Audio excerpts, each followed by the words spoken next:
en horas previas a la toma de posesión, insistía en que le va a pedir la renuncia a la fiscal general. ¿Por qué insiste en este tema? Porque es un tema interesante que tiene que ver precisamente con los frenos y contrapesos del sistema constitucional y republicano.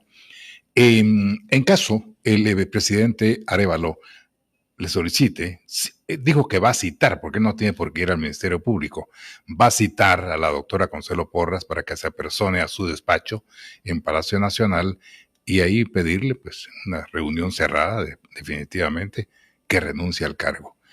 ¿Qué ocurriría si la doctora le dice, señor presidente, lo respeto mucho, pero también respeto la Constitución, mi mandato es de 5 años y me quedan 2 años por cumplir? Así que muchas gracias por la sugerencia, pero siempre no. Podría ocurrir.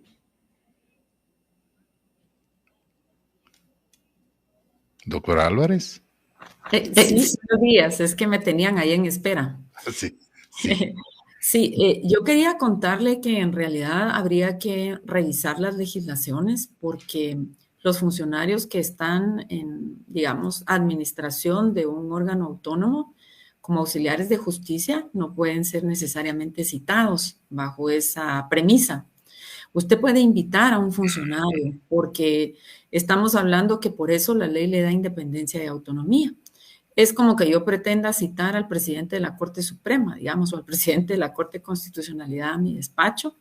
No sé si se entendería políticamente correcto o políticamente como un acto fuera de lugar, pero en realidad lo que tenemos que estudiar es si la ley permite o no que el presidente del Ejecutivo invada la esfera de la justicia penal y cite a un fiscal general, digamos, porque nuestra estructura orgánica es diferente y cada país la tiene de diferente manera. Hay países que es un superministerio de justicia donde está un fiscal y digamos ahí hay una línea directa de influencia. Lo que sí es cierto es que el presidente de la República es el dignatario que ejerce el cargo que concentra más poder en una persona, porque es la persona electa popularmente y ejerce un mandato que apersona, digamos, la representación del pueblo de Guatemala en unidad, de los que votaron y de los que no votaron por él. Entonces, es una persona que tiene en este momento un gran espaldarazo público y que lógicamente, pues, es una toma de posesión que tardó 6 meses y fue muy sufrida el día de ayer. Entonces, él ofreció que este iba a ser uno de sus primeros actos públicos. Yo creo que el presidente debe evaluar si legalmente él puede citarla, o sea, como que fuera el jefe de ella, digamos. Porque si bien es cierto, la comisión de postulación y el procedimiento manda que él la elige, fíjense que en el sistema de justicia hay algo que se llama la ingratitud, y la ingratitud Sí. es una base de la función pública. A mí me eligen para un cargo público de administración de justicia y yo debo ser ingrata con quien me eligió, porque por principio de objetividad yo ya no le debo pleitesía, digámoslo así. Entonces, la fiscal puede, fundamentada en su legislación, no asistir porque ella no incumple funciones si el presidente la invita y ella decide no asistir. Entonces, aquí lo que hay que ver es cuáles son las funciones del fiscal general, si existe, digamos, una norma mandatoria que faculte al presidente a citarla a su despacho en esa característica que usted menciona, y en todo caso, si ella no asistiera y existiera esta norma, habría un incumplimiento de deberes o etcétera. Pero en este caso yo no recuerdo que exista esa norma, digamos, que imponga que el presidente cita a la fiscal y la fiscal tiene que estar ahí en el despacho. Yo no recuerdo que exista. Puede ser que sí. Él puede hacerle una cordial invitación. Ahora, don Carlitos, aquí todos somos seres humanos. Sí. Si usted supiera, como la señora fiscal, que la van a llamar para hacerle una afrenta pública de pedirle la renuncia frente a las cámaras de televisión, usted diría. O sea, yo creo que no. Es decir, todo el mundo tiene una dignidad que guardar, digamos, en ese aspecto. Entonces, fíjense que la Constitución del año 93 fue modificada porque cada vez que ingresaba un presidente al cargo público, destituía al Procurador General de la Nación, que además era el jefe del Ministerio Público. Y de hecho hubo separación de funciones en el Procurador General de la Nación, que se elige de manera directa por el presidente. Ni siquiera es una terna, ni siquiera es un proceso. A él le presentan currículums y él escoge dentro de esto, sin explicar por qué, a quién designa de Procurador General de la Nación para un periodo constitucional de 4 años. En el caso de la fiscal general, el proceso se separa, se vuelve un auxiliar de la administración, el garante del cumplimiento del ejercicio de la ley, y es la fiscal general en este momento, digamos, la que tiene su propia ley orgánica, su propio presupuesto, sus propias normas de autonomía. Y pensando en Telma Aldana en el año 16, blindaron la plaza. De modo tal que para usted ser removido del cargo de fiscal, tendría que tener sentencia condenatoria firme. Digamos, ni aún con autoprocesamiento usted puede ser separado del cargo. Entonces, digamos, cuando se generó la norma, que se desapareció inclusive el consejo, digamos, del Ministerio Público, muchos expertos en ese momento criticaban, digamos, si no se iba a dejar, digamos, un nudo ciego que luego fuera imposible desatar, que era importante que la fiscal tuviera un ente colegiado que pudiera revisar una decisión administrativa, por ejemplo, eso ya no existe. A la fiscal general, a través de la reforma del 16 con la fiscal Aldana, se le dio facultad total y plena financiera, administrativa, funcional, en tema legal. Entonces, reversar para el Congreso este tema no es imposible. Sin embargo, creo que hay que estudiar si hay un fortalecimiento o un debilitamiento de una institución de gobierno auxiliar del sistema de justicia. Interesante el tema y es necesario y obligado ponerlo al aire, doctora Álvarez, por eso se lo planteamos y muchas gracias por el enfoque que usted le da. Ahora, pasando al discurso presidencial, doctora Álvarez, no sé si usted ha tenido oportunidad de leerlo, yo ya lo leí hoy en la madrugada y previo a estar en el programa, y como todo discurso es una pieza oratoria, ¿verdad? Discursos como este los hemos escuchado hace 4, hace 8, hace 12 años, porque no cabe duda que detrás de estos discursos hay personas que los elaboran y que son muy expertos, muy técnicos en el ámbito político sobre la inmediatez que se está viviendo. Y entonces, pues estos discursos no dejan de ser unas piezas oratorias formidables, donde la retórica sale a relucir, las promesas, y genera muchas expectativas en un pueblo de Guatemala que ya está totalmente desencantado de los políticos que ejercen el poder. Porque hay que entender que se votó por una expectativa de cambio.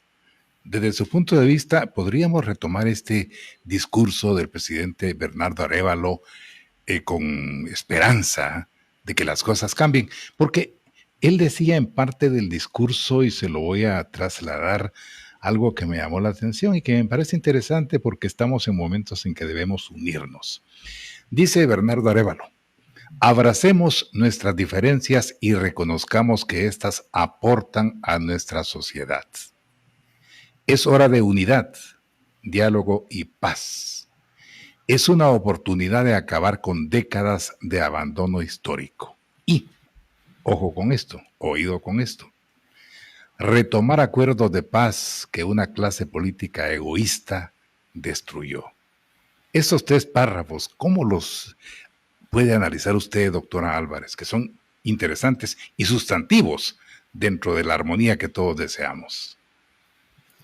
Bueno, don Carlitos, en realidad la esperanza de todos los guatemaltecos cuando tenemos un cambio de gobierno es que veamos que este gobierno va a satisfacer las necesidades de seguridad, de justicia, de paz, de libertad, de democracia, ¿verdad?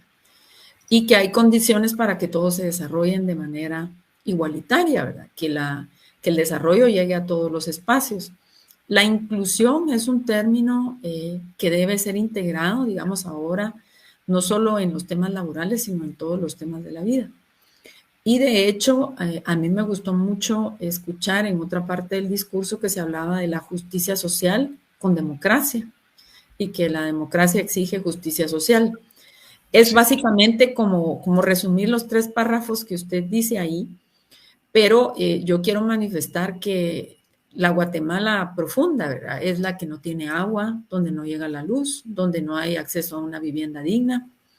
El tema de la justicia social, a veces la gente cuando uno lo habla dice, ay, la licenciada es comanche, dicen. No. Sí, sí, cierto. La justicia social es un artículo de la Constitución y si no me falla la memoria está en el 119. y habla de que el Estado debe ser el garante de esta justicia social. Ahora, en toda la América Latina, que ha tendido una ala hacia la izquierda, digamos, la justicia social habla del estado del bienestar. El estado de bienestar es seguridad, pero la gente cuando hablamos de seguridad cree que es que no le roben a uno la bolsa en la calle.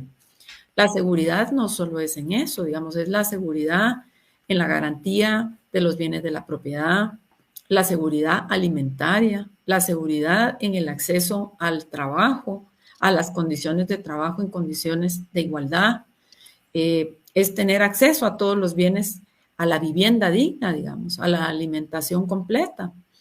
Entonces, Guatemala ha sufrido un desgaste, digamos, en su función de crecimiento. Nosotros cada vez que hay un informe de desarrollo humano, no avanzamos, digamos, hacia las posiciones para mejorar, sino realmente hemos retrocedido. Hace unos años estábamos, por ejemplo, que 1 de cada 2 niños tenía desnutrición crónica, ahora son 2 de cada 3 con desnutrición crónica. Para la audiencia, digamos, el daño al capital humano guatemalteco es irreparable porque el niño va a padecer idiotez porque el cerebro no le va a crecer. Y entonces cuando ustedes dicen esta persona es muy distraída, esta persona como que no aprende, en realidad el cuerpo humano como máquina perfecta va a privilegiar que funcionen los pulmones y el corazón antes de hacer que crezca el cerebro. Y el cerebro cuando le hacen radiografías llega a comprimirse, no a crecer, digamos, ya no llena el espacio del cráneo, sino se vuelve más pequeño. Esto es irreparable. Entonces, digamos, combatir la desnutrición crónica es un efecto positivo en el gobierno a 20 años. Es decir, los niños que ya tienen desnutrición crónica y que ya el cerebro no les creció, yo ya no voy a poder hacer nada con ellos. Tengo que tomar en consideración una educación especial, un tipo de trabajo especializado para las personas, digamos, que ya carecerían, digamos, de este equilibrio en su desarrollo anatómico.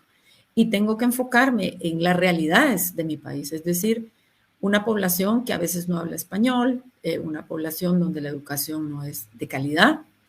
Entonces, ahí nosotros tenemos que entender que la educación privada, digamos, ocupa el privilegio de un ciudadano. Y yo quiero contarles a todos, cuando estamos a veces en clase, yo lo cuento, ¿verdad?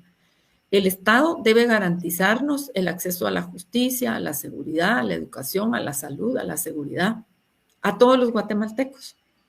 Entonces, yo, por ejemplo, pago mis impuestos y con estos impuestos que yo pago, mis hijos deberían ir a la escuela, que debería ser de muy buena calidad. Yo no tendría que gastar en garita de seguridad ni tener policía de seguridad privada en mi colonia. Yo tendría que tener acceso, digamos, a mis fuentes de salud, mi tarjeta de salud y tener mi seguro de salud afiliado al Estado de alguna manera.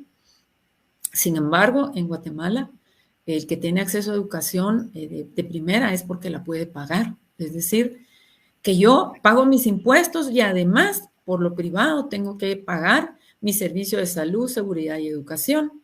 Es decir, que digamos, el Estado no me está proveyendo estos servicios de calidad y yo de mi propia bolsa, adicionalmente a pagar mis impuestos, pues tengo que generarme estos servicios.